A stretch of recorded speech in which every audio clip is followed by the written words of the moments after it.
I called this painting The Cloud of Grandmothers. It's inspired by a passage in a book, the book Outgrowing Modernity. And there is a couple of pages where we are being asked to imagine that we come from 7 generations. If we count into the 7 generations our grandmothers, so one person has 126 grandmothers.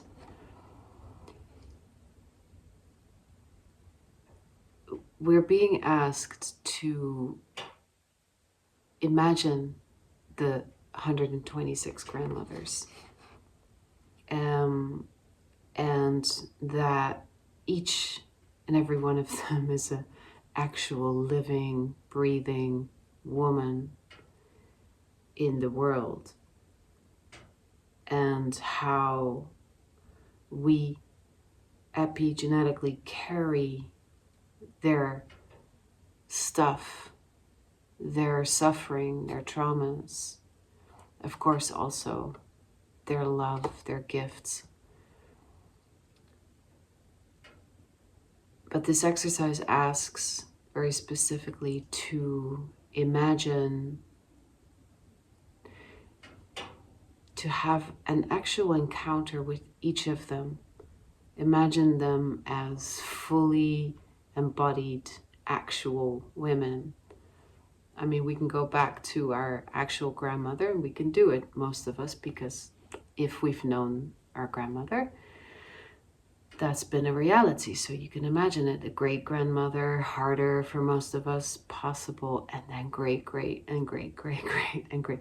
And it becomes quickly very abstract. And I thought it was an incredible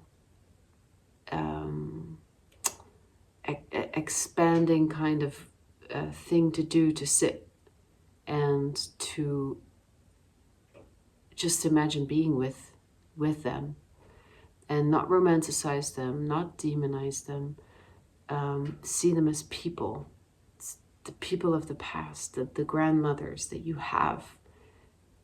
Really see them as actual people, and ask them, imagine, be with them, and how many of them have experienced deep trauma at the hand of the systems, at the hand of patriarchy. How many of them have perpetrated trauma or passed on the trauma that was inflicted on them, or participated in the systems on the other side of it. How many of them have experienced the suffering of miscarriage, of loss, grief, abuse, all the things that women have carried and gone through, men as well, but we're talking about the grandmothers here. So just asking to sit with that, to not romanticize either. And this image that I painted might actually feel a little bit, in a way, I'm showing the entanglement, and the entanglement is mainly it's care and love, a kind of holding that wanted to emerge here. I also find that the flow and the kind of busyness of the actual entanglement shows something slightly different as well, which I like.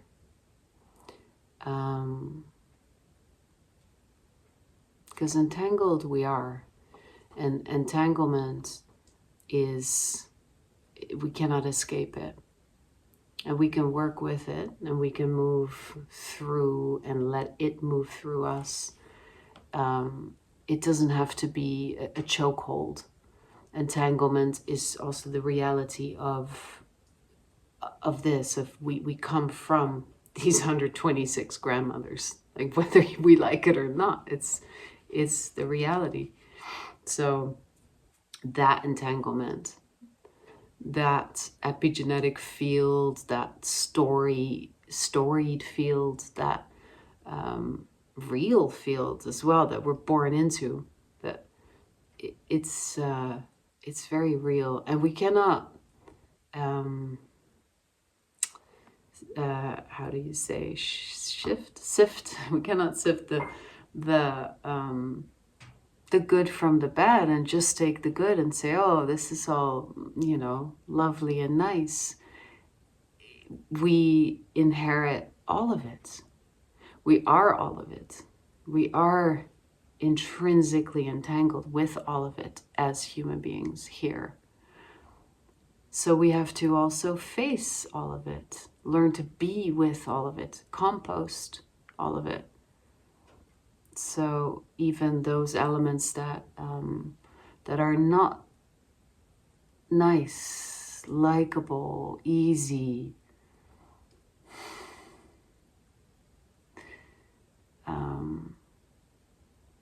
we have to sit with, feel, allow, accept,